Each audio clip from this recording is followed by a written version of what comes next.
नमस्कार, मैं जितेंद्र चतुर्वेदी। आप सभी का मतांतर में स्वागत है। इन दिनों इस बात को लेकर विमर्श गढ़ा जा रहा है कि संविधान खतरे में है।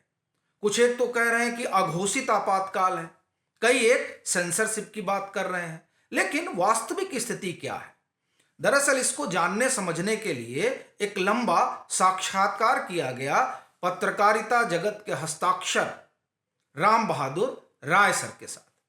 वो इंदिरा गांधी कला केंद्र के चेयरमैन भी हैं और हिंदुस्तान समाचार के समूह संपादक भी। और बड़ी चीज यह है कि हम लोगों ने जो पत्रकारिता का ककहरा सीखा वो दरअसल उन्हीं की सरपरस्ती में सीखा। तो इसलिए ये बड़ी बात भी है कि उनसे एक लंबी बातचीत हो पाई। ये जो बातचीत है ये कई हिस्सों में हम लोग मतांतर पर जारी करेंगे। अभी जो आप लोग देख रहे हैं उसमें राय साहब के साथ भानु कुमार जो है वो बातचीत कर रहे हैं। और भानु जी का परिचय ये है कि वो दरअसल सहायक प्रोफेसर हैं दिल्ली विश्वविद्यालय में। तो वो एक हिस्सा होगा, उसके बाद से एक जो हिस्सा है उसमें मैं भी मौजूद हूं भानु जी के साथ। तो आप लोग इसे देखिए और ये जो विमर्श गढ़ा जा रहा है उस विमर्श को तोड़ने के लिए इसको ज्यादा से ज्यादा साझा भी कीजिए। तो सर, पहला प्रश्न ये है कि एक विमर्श चल रहा है कहे तो कि संविधान खतरे में है और कहा यह जा रहा है कि संवैधानिक तरीके से संवैधानिक संस्थाओं के अधिकारों का हनन हो रहा है। और इससे जुड़ा हुआ एक और सवाल है, चूँकि संविधान को लेकर प्रधानमंत्री नरेंद्र मोदी बहुत सीरियस रहे हमेशा से। मुख्यमंत्री रहते हुए उन्होंने संविधान दिवस की शुरुआत भी उन्होंने की थी और हर वर्ष एक परंपरा भी चली आ रही है और वो इसको भारत की दृष्टि से उसको स्थापित भी करने में लगे हुए हैं। तो ये संविधान का खतरे का विमर्श और नरेंद्र मोदी, ये इस पे आपका क्या राय है? संविधान खतरे में है ये बात अब राजनीतिक जुमला है और इसका एक इतिहास बन गया है।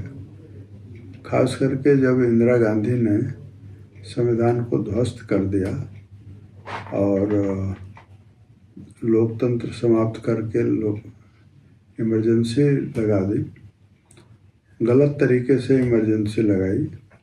यानी इमरजेंसी की घोषणा बाद में हुई और कैबिनेट संविधान में जो पद्धति इमरजेंसी लगाने की बताई गई है उसका उल्लंघन करते हुए इमरजेंसी लगाई गई है। इमरजेंसी समाप्त हुई, लोकतंत्र बहाल हुआ और इंदिरा गांधी वापस आई। तो उस समय भी इंदिरा गांधी के खिलाफ अगर कुछ भी नहीं है तो एक बात लोगों ने, उनके विरोधियों ने एक बात बार बार कही कि इंदिरा गांधी से हमें सावधान रहना चाहिए और संविधान की जो व्यवस्थाएं हैं उसके लिए ये खतरा है। मुझे याद है कि 1980 के बाद, तुरंत नहीं, 1980 में जब इंदिरा गांधी वापस आई हैं तो चुनाव के दौरान मीडिया का आकलन था कि जनता पार्टी वापस आ रही है। यहाँ तक कि जनता पार्टी को 300 सीटें दी जा रही थी, लेकिन परिणाम आया तो जनता पार्टी को 30 सीट मिली थी और कांग्रेस को बहुत स्पष्ट बड़ा बहुमत था। तो कुछ दिनों तक जैसा होता है, करारी हार के बाद विपक्ष का मनोबल जो है वो गिरा हुआ था। लेकिन जब वो गोलबंद होने लगे और विपक्ष का कोई नेतृत्व नहीं था तो कुछ 4-5 बड़े नेता, जिसमें चंद्रशेखर थे, शरद पवार थे, फारूक अब्दुल्ला थे, देवीलाल थे, प्रकाश सिंह बादल थे, उधर के एक कभी एमजीआर आते थे। ये सब लोग, खास करके कम्युनिस्ट पार्टी की लाइन तो अलग थी। तो ये जो लोकतांत्रिक नेता हैं वो इकट्ठे होते थे और जो कई प्रस्ताव पारित होते थे उसमें एक प्रस्ताव ये जरूर रहता था।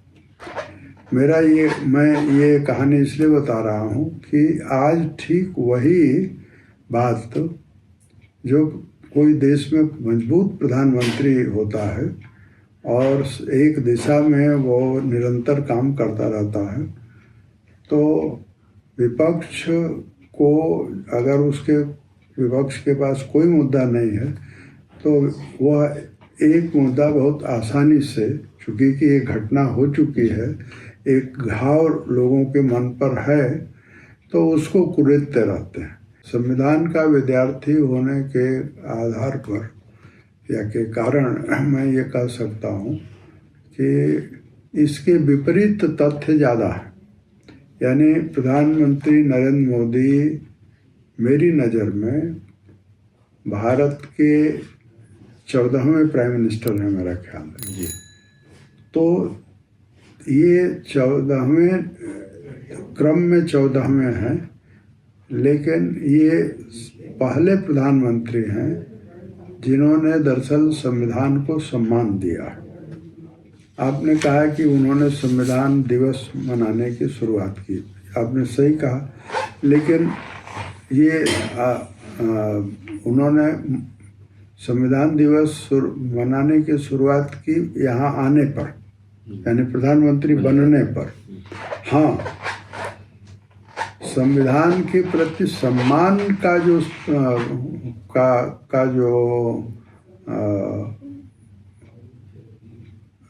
तथ्य है वह ये है कि मुख्यमंत्री रहते हुए उन्होंने संविधान के 60 साल पूरे होने पर एक संविधान की शोभा यात्रा निकाली, और उस शोभा यात्रा की जो मैंने कहानी पढ़ी है वो ये है कि उनको मालूम पड़ा कि महाराष्ट्र में संविधान के बारे में अवेयरनेस पैदा करने के लिए और महाराष्ट्र में ये संविधान दिवस कहीं कहीं मनाया जा रहा है। तो देखिए, इस सूचना को पाने के बाद महाराष्ट्र में क्या हुआ ये अलग एक विषय है, लेकिन मैं अगर ये सवाल पूछूं कि भारत के दूसरे राज्यों में क्या हुआ, भारत में 32 राज्य हैं, यूनियन टेरिटरी मिलाकर कुल 36 हैं, तो 35 या 34 राज्यों में क्या हुआ? 34 राज्यों के मुख्यमंत्रियों को भी ये सूचना मिली होगी, लेकिन किसी मुख्यमंत्री ने इसको महत्वपूर्ण बात नहीं मानी। उन्होंने इस बात को महत्व दिया, और जब वो प्रधानमंत्री बने और डॉक्टर भीमराव अंबेडकर जहाँ रहते थे या जो भी वो स्थान है वहाँ स्मारक बनाने की बात आई, तो उसमें उन्होंने अपने भाषण के अंत में संविधान दिवस हमको मनाना चाहिए, क्यों मनाना चाहिए, इसके का तर्क दिया। न्यायपालिका पे भी आरोप लगता है कि वो भी अपने सीमाओं का उल्लंघन करता है। संविधान ने जो मर्यादा तय की है विधायिका, न्यायपालिका और कार्यपालिका के लिए, उसमें न्यायपालिका भी अपने सीमाओं से बहुत बार बाहर निकलकर इसका अतिक्रमण करता है। और हाल के वर्षों में पीआईएल के थ्रू या और बहुत सारे निर्णय के थ्रू ये देखा जा रहा है। आपका क्या मत है इस पे? सुप्रीम कोर्ट के जिम्मे संविधान ने एक काम दिया हुआ है कि आप संविधान की समय समय पर जरूरत पड़ने पर व्याख्या करेंगे। अच्छा, इस तो ये सुप्रीम कोर्ट के पास ये जो अधिकार है, व्याख्या का जो अधिकार है, वो बहुत अपने आप में बड़ा अधिकार है, क्योंकि संविधान जहाँ चुप है या संविधान जहाँ अस्पष्ट है, वहाँ या कोई विवाद है राज्य और नागरिक के बीच में, तो उसमें जो संविधान में अब तो संविधान पीठ बन गई है, तो लेकिन सुप्रीम कोर्ट का जो फैसला है वो अंतिम फैसला है। तो इस रूप में सुप्रीम कोर्ट ने शुरू से ही संविधान की व्याख्या का उन्होंने अर्थ निकाला है और निकालते रहे हैं। एक स्टेज तो ऐसी आई थी जब संविधान में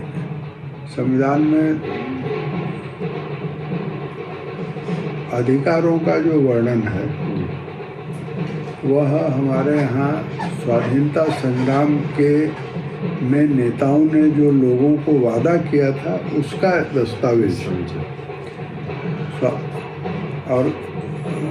और ख़ास करके कांग्रेस ने जो कराची में प्रस्ताव पारित किया था, तो उसमें वो वादा था कि हम आपको के अधिकारों की सुरक्षा करें। अब अधिकारों में संपत्ति का अधिकार भी है जी, इसको बताइए बाद में। तो शुरू में संपत्ति के अधिकार के कारण बहुत विवाद हुआ और अंततः संपत्ति का अधिकार मौलिक अधिकार से हटाया गया। उसकी एक बड़ी कहानी है। सुप्रीम कोर्ट ने अपने इस अधिकार का उपयोग करते हुए संविधान को रीराइट किया और संविधान के जो अच्छे अध्येता हैं जैसे उपेंद्र बख्श सिंह, उनका एक बहुत साल पहले एक आर्टिकल था जिसमें मुझे याद है उन्होंने लिखा है कि सुप्रीम कोर्ट ने संविधान को 8 बार उसका कुल लिखा रीराइट किया 8 बार। अच्छा, हाँ।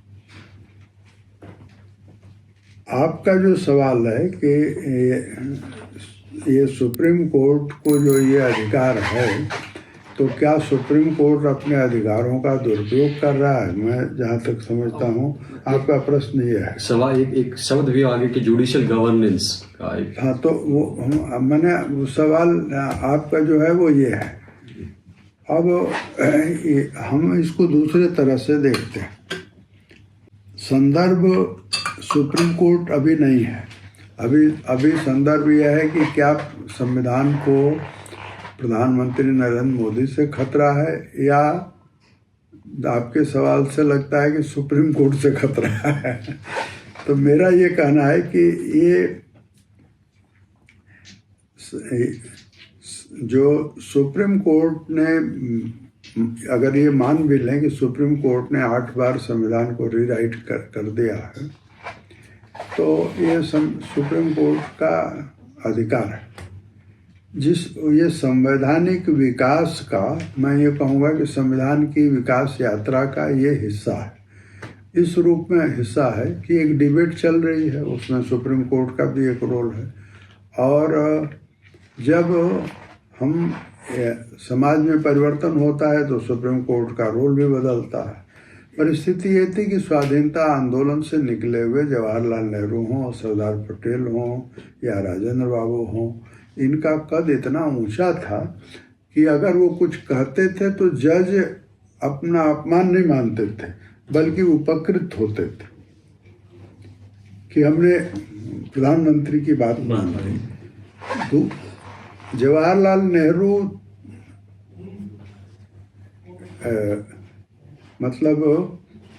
जवाहरलाल नेहरू को 1951 में ये कहना पड़ा कि हमने जो संविधान बनाया उसका वकीलों ने अपहरण कर लिया। तो ये भी स्टेज आई कि नहीं है, खुद पहले प्रधानमंत्री जो है लाचार महसूस कर रहे हैं, तो उन्होंने संविधान संशोधन करवा दिया। उस समय प्रधानमंत्री से सुप्रीम कोर्ट का टकराव नहीं हुआ। संशोधन भी असंवैधानिक था, लेकिन उन्होंने राजेंद्र बाबू को संदेश दे करके और उसका दस्तखत भी करवा लिया। लेकिन इंदिरा गांधी के समय में, जवाहरलाल नेहरू के समय में कोई सुप्रीम कोर्ट से उनका बहुत टकराव नहीं है। राज्यों के दबाव बहुत हैं जिसके कारण उन्होंने संविधान में संशोधन किया। तथ्य ये है, चाहे वो क्योंकि सारी नीतियां राज्य में लागू करनी होती थी, जमींदारी उन्मूलन हो या और कुछ हो। परंतु इंदिरा गांधी के आने के बाद, इंदिरा गांधी की नीतियों के कारण संविधान कुछ कह रहा है, इंदिरा गांधी की नीतियां कुछ कह रही हैं, तो वो टकराव पैदा हुआ और वो टकराव बढ़ते बढ़ते इमरजेंसी तक गया। तो उस टकराव ने दरअसल संविधान को रीराइट करने का मौका भी दिया, ये भी है। और जैसे मान लीजिए ये बेसिक स्ट्रक्चर का सिद्धांत है। बेसिक स्ट्रक्चर केशवानंद भारती के फैसले पर बहुत किताबें हैं, आपने भी पढ़ी होंगी, मैंने भी पढ़ने की समझने की कोशिश की है और मुझे कहीं भी नहीं मिला कि उस फैसले में बेसिक स्ट्रक्चर का कोई सिद्धांत,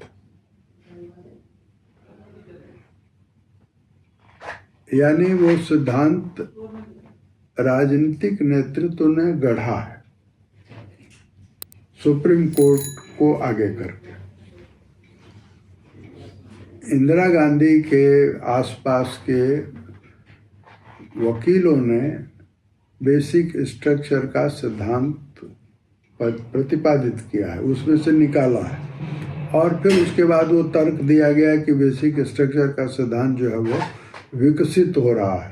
जब पूछा जाने लगा कि बेसिक स्ट्रक्चर के सिद्धांत में तत्व कौन से, एक हैं, दो हैं, तीन हैं, चार हैं, पांच हैं, क्या है और क्या है मूल ढांचे का सिद्धांत, वो सिद्धांत किन चतुर्भुज पर खड़ा है, त्रिकोण पर खड़ा है या एक ही खंबे पर खड़ा है, क्या है?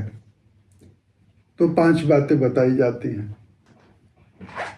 अब चीफ जस्टिस रहा हुआ एक व्यक्ति जो इतिहास में जिसका नाम अमर होगा, वो राज्यसभा में खड़े होकर के कह रहा है कि बेसिक स्ट्रक्चर का सिद्धांत जैसी कोई चीज ही नहीं है और विवादास्पद है। और चीफ जस्टिस उसके जवाब में कह रहे हैं कि जब कोई रिटायर हो जाता है तो उसकी वो जो बोलता है वो उसकी ओपिनियन होती है।